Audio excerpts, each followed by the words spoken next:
Assalamualaikum warahmatullahi wabarakatuh. Di sini saya akan belajar.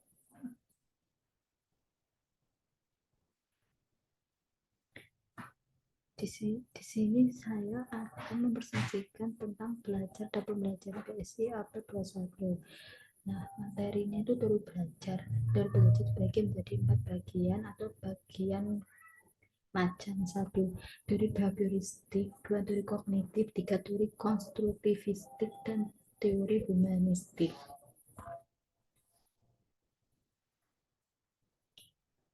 Teori behavioristik. Pengertian teori behavioristik menurut para ahli. Menurut Edward Lee Nitke mendefinisikan bahwa teori belajar behavioristik merupakan suatu proses interaksi antara stimulus dan respon. Stimulus adalah rangsangan, contohnya seperti pikiran dan perasaan. Sedangkan rangsangan adalah reaksi yang ditunjukkan akibat stimulus. Kedua, menurut Albert Bandura, mendefinisikan bahwa teori belajar behavioristik merupakan teori yang menekankan pada komponen kognitif, pikiran, pemahaman, dan evaluasi. Teori pembelajaran sosial ini memiliki konsep utama dalam pembelajaran dan metode pengamatan. Menurut teori ini, perilaku individu bisa timbul karena sebuah proses modeling atau tindakan peniruan.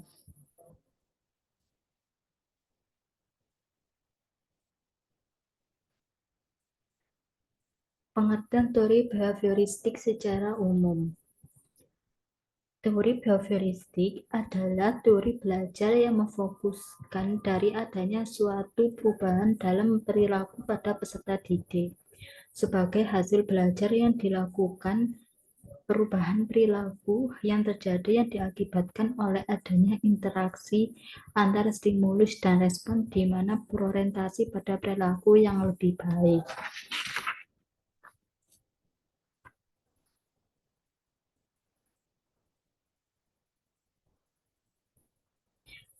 Nah, di sini prinsip behavioristik ini dibagi menjadi 3 bagian atau 3 macam, yaitu apabila seseorang sudah mampu menunjukkan perubahan perilaku, maka dikatakan sudah belajar. Artinya, kegiatan belajar yang tidak membawa perubahan perilaku tidak dianggap belajar menurut teori ini. 2. Hal yang paling penting pada teori ini adalah stimulus dan respon karena bisa diamati. Hal-hal selain stimulus dan respon tidak dianggap penting karena tidak bisa diamati. Yang terakhir atau yang C, adanya penguatan atau reinforcement, yaitu hal-hal yang bisa memperkuat respon. Penguatan ini bisa berupa penguatan positif dan negatif. Di sini hukum teori behavioristik ini dikelompokkan atau digolongkan menjadi 4 hukum, yaitu 1. Hukum kesiapan, 2. Hukum latihan, ketiga hukum efek, dan yang terakhir hukum sikap. Nah, yang dimaksud hukum kesiapan itu adalah hukum ini berarti bahwa kegiatan pembelajaran akan memberikan hasil yang diinginkan. Jika ada kesiapan, baik kesiapan oleh pendidik maupun peserta didik. Kedua, hukum latihan. Hukum latihan ini bahwa semakin banyak latihan, semakin besar peluang untuk berhasil. Artinya, kegiatan pembelajaran akan berhasil jika peserta didik dibiasakan untuk latihan secara kontinu dan terukur. Ketiga, hukum efek. Hukum efek merupakan bahwa efek yang dirasakan oleh peserta didik setelah belajar akan memotivasi dirinya sendiri untuk terus belajar. Yang terakhir, 4. Hukum sikap. Hukum ini bahwa sikap yang terbentuk setelah melakukan pembelajaran. Perubahan sikap dipengaruhi ini oleh hal-hal yang ia dapatkan selama kegiatan pembelajaran berlangsung. Ciri-ciri teori behavioristik. Adapun ciri-ciri yang membedakan antara teori ini dengan teori belajar yang lain yaitu satu, mengutamakan pengaruh lingkungan. Nah, di sini mengutamakan pengaruh lingkungan itu yang dimaksud yaitu karena terbentuknya hasil belajar atas dasar adanya reaksi yang ditunjukkan oleh anak-anak antara teori ini dengan teori lainnya. Kedua, hasil pembelajaran fokus pada terbentuknya perilaku yang diinginkan. Ketiga, mementingkan pembentukan reaksi atau respon. Ketiga, keempat, bersifat mekanistis atau dilakukan dengan mekanis tertentu. Misalnya meminta maaf. Nah, yang dimaksud bersifat mekanistis itu yaitu merespon terhadap lingkungan dengan kontrol yang terbatas dan mempunyai peran yang sedikit terhadap dirinya sendiri. Yang terakhir, menganggap latihan itu adalah hal yang penting dalam proses pembelajaran.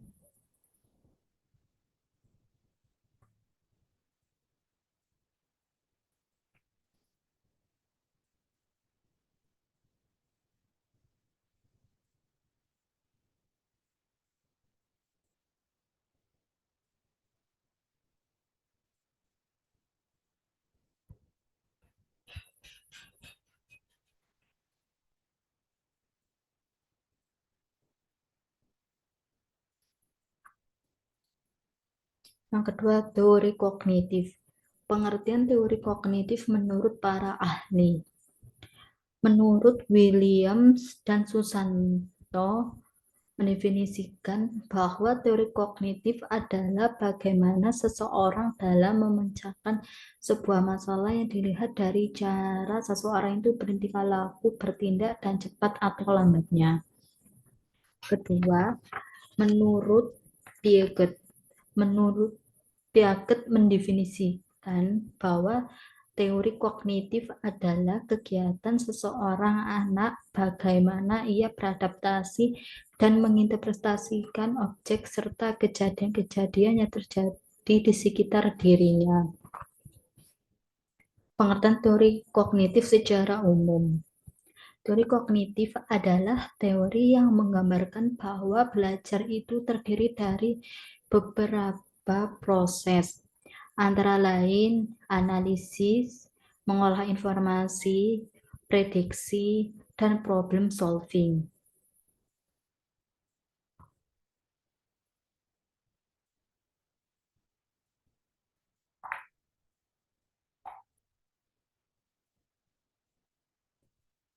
Nah, di sini juga fungsi teori kognitif dibagi menjadi 5 bagian, yaitu satu, fungsi perhatian, dua, fungsi memori atau daya ingat, ketiga, fungsi eksekutif, keempat, kemampuan berbahasa, dan yang terakhir atau yang kelima, merasakan dan mengenali.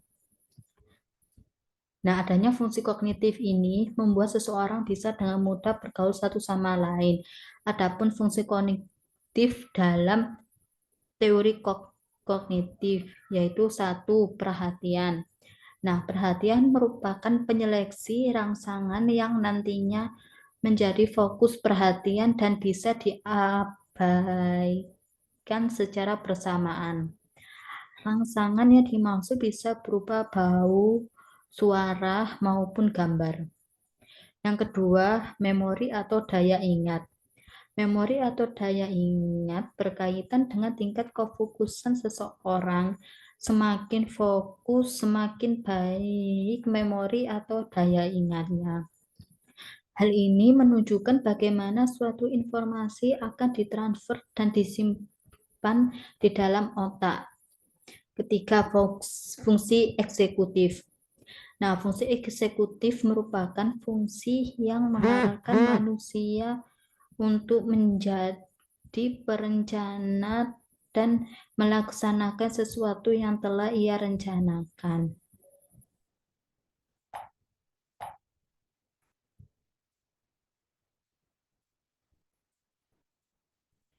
Nah, dari sinilah seseorang terlihat bagaimana cara menyelesaikan setiap permasalahan. Keempat, kemampuan berbahasa. Kemampuan berbahasa ini berkaitan dengan bagaimana seseorang atau seorang siswa mampu menyusun kata-kata saat berkomunikasi dengan orang lain. Setiap anak atau setiap orang memiliki kemampuan bahasa yang berbeda-beda, bergantung dari fungsi kognitifnya. Yang terakhir, atau yang nomor 5, merasakan dan mengenali. Kehadiran fungsi kognitif ini membuat seseorang atau seorang anak bisa merasakan dan mengenali segala sesuatu di sekitarnya. Misalnya, membedakan antara jeruk dan lemon, semangka dan melon, dan seterusnya. Prinsip teori kognitif ini dibagi menjadi 5 bagian, yaitu 1. Proses belajar lebih penting daripada hasil. 2. Persepsi dan pemahaman dalam mencapai tujuan belajar menunjukkan laku seorang individu. Ketiga, materi belajar dipisahkan menjadi komponen kecil lalu dipelajari secara terpisah. Keempat, keaktifan peserta didik saat pembelajaran merupakan suatu keharusan. Yang terakhir atau yang nomor 5, pada kegiatan belajar ini dibutuhkan proses berpikir yang lebih kompleks.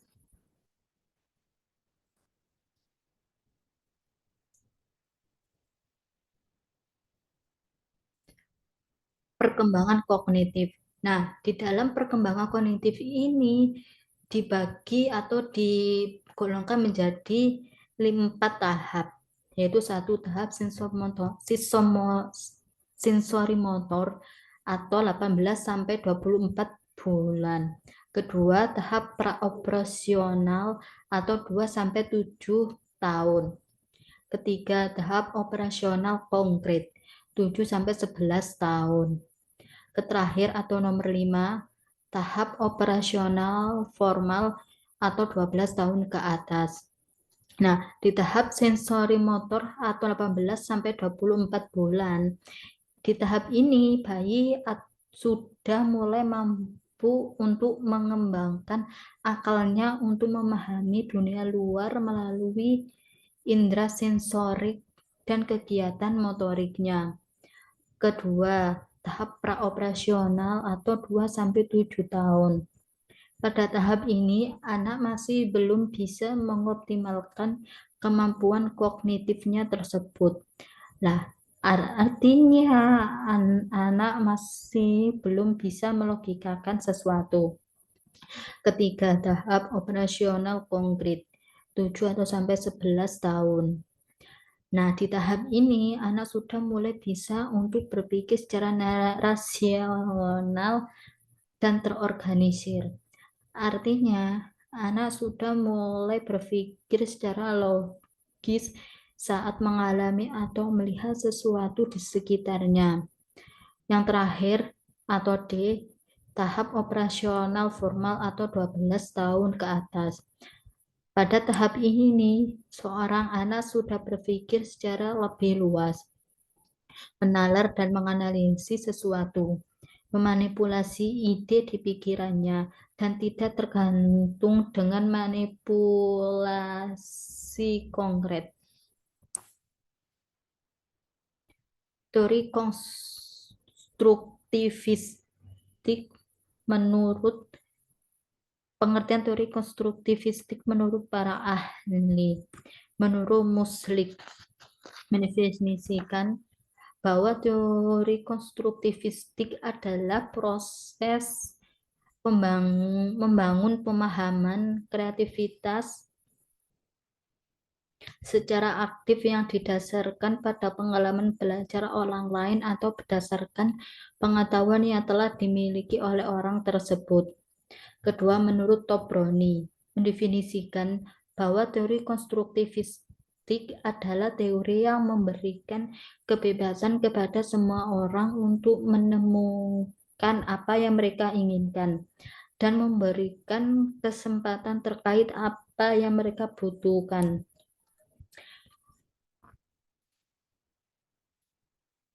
Pengertian teori konstruktivistik secara umum. Teori konstruktivistik adalah teori belajar yang mengusung dalam sebuah pembangunan kompetensi, keterampilan, atau pengetahuan secara mandiri oleh peserta didik, yang difasilitasi oleh pendidik melalui berbagai macam rancangan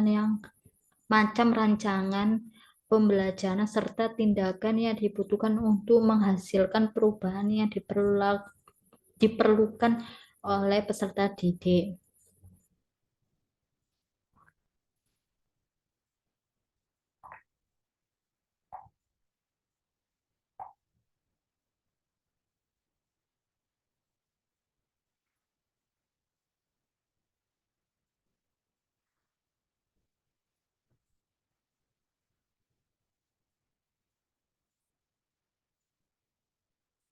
Ciri-ciri teori belajar konstruktivisme. Adapun ciri-ciri teori belajar konstruktivisme atau konstruktivistik yaitu satu, memberi kesempatan kepada murid membina pengetahuan baru melalui penglibatan dalam dunia sebenarnya. Dua, mengalahkan ide atau gagasannya dimulai oleh murid dan menggunakannya sebagai panduan merancang pengajaran. Ketiga, menyokong pembelajaran secara kooperatif, menampilkan sikap dan pembawaan murid, menampilkan bagaimana murid belajar sesuatu ide. Keempat, menggalangkan dan menerima daya usaha murid. Kelima, menggalangkan murid bertanya dan berdialog dengan murid dan guru. Keenam, menganggap pembelajaran sebagai suatu proses yang sama penting dengan hasil pembelajaran. Yang terakhir atau ketujuh, menggalangkan proses inquiry murid melalui kajian dan eksperimen. Tujuan teori konstruktivistik. Menurut Faidah Nurlaila Istiada MPD, mengelompokkan atau menggolongkan beberapa tujuan dari konstruktivistik dalam buku teori-teori belajar dalam pendidikan, yaitu satu, menumbuhkan motivasi belajar bagi siswa melalui tanggung jawab mereka sendiri. Kedua, mengembangkan kemampuan bertanya siswa dan mencari sendiri pertanyaannya. Ketiga, membantu siswa mengembangkan pemahaman konsep secara lengkap dan mendalam. Empat, mengembangkan siswa menjadi pemikir yang mandiri. Kelima, menekankan proses belajar termasuk cara belajar, strategi belajar, dan hasil belajar. Nah, di konsep dasar teori konstruktivistik ini dibagi menjadi 5 bagian, yaitu konstruksi pengetahuan, 2 aktivitas kognitif, 3 konteks sosial, dan terakhir pembangunan berkelanjutan. Nah, yang dimaksud konstruksi pengetahuan itu adalah konsep dasar ini di mana individu yang membangun pengetahuan dengan melalui suatu proses interpretasi dan atribusi mereka. Atribusi makna, sehingga pengetahuan bukan entitas pasif. Kedua, aktivitas kognitif. Pada teori ini menekankan pada pentingnya individu yang bergerak secara aktif untuk mencari, memilih, menginterpretasikan, dan mengorganisasikan informasi yang dia bangun. Ketiga, konteks sosial. Pada konteks ini untuk lebih merujuk pada suatu proses sebuah interaksi individu baik melalui diskusi, kolaborasi, atau pemodelan yang membantu dalam pembentukan pengetahuan karena didasarkan pada konteks sosial. Yang terakhir atau nomor 4, pembangunan berkelanjutan. Pada teori ini dapat melihat proses berkelanjutan dari pembangunan dalam pengetahuan. Hal ini karena individu dapat mengembangkan dalam pengetahuan mereka seiring bertambahnya pengalaman dan pengetahuan yang baru.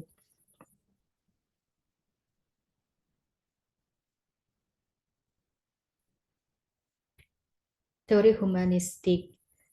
Pengertian teori humanistik menurut para ahli. Satu, menurut Arthur Combs, mendefinisikan bahwa pembelajaran merupakan suatu kegiatan yang dapat dilakukan di mana saja dan dapat juga menghasilkan sesuatu bagi diri seseorang. Yang kedua, menurut Abraham Maslow, mendefinisikan bahwa pembelajaran adalah suatu proses untuk mengenal diri sendiri dengan baik. Bagaimana kita menjadi diri sendiri di dalam prosesnya dan menemukan potensi diri yang bisa mereka kembangkan. Pengertian teori humanistik secara umum. Teori humanistik adalah teori pembelajaran yang dilakukan pada psikologi manusia, yang artinya pada teori ini lebih memfokuskan pada pengembangan dari diri individu dengan cara yang sesuai dengan potensi diri. Pada teori ini dapat mendorong seseorang untuk mengembangkan bakat dan potensinya hingga mampu menggali dirinya sendiri.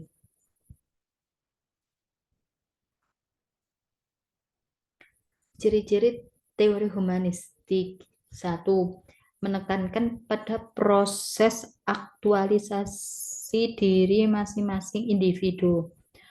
Kedua, proses merupakan hal penting yang menjadi fokus utama belajar. Ketiga, melibatkan peran aspek kognitif dan afektif. Keempat, mengedepankan pengetahuan atau pemahaman individu. Kelima, mengedepankan bentuk perilaku diri sendiri. Yang terakhir atau yang nomor 6, tidak ada yang lebih berhak mengatur proses belajar setiap individu selain dirinya sendiri. Tujuan teori humanistik. Nah, teori humanistik memiliki tujuan yaitu untuk memanusiakan manusia sehingga seseorang bisa mengenali dirinya sendiri dengan potensi yang ada dalam dirinya dan diharapkan untuk bisa mengembangkannya.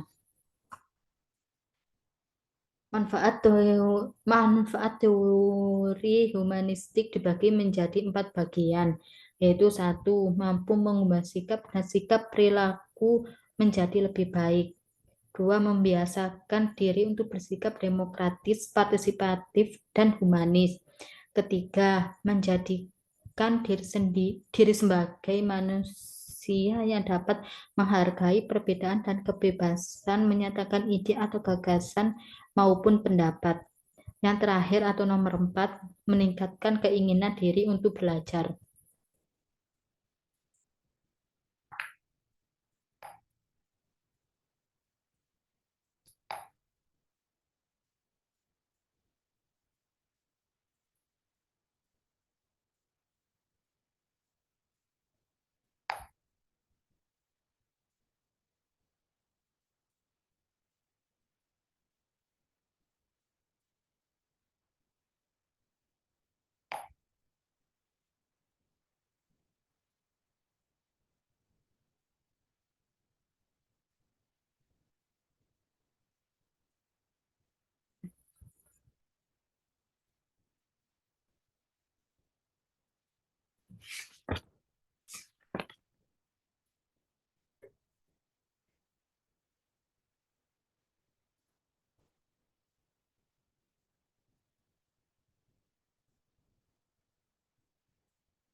Sebelum saya akan menutup presentasi hari ini, saya punya motivasi untuk kalian. Berusaha adalah sebuah kunci dari kesuksesan. Sampai di sini presentasi dari saya. Kalau ada salah kata, mohon dimaafkan. Wassalamualaikum warahmatullahi wabarakatuh.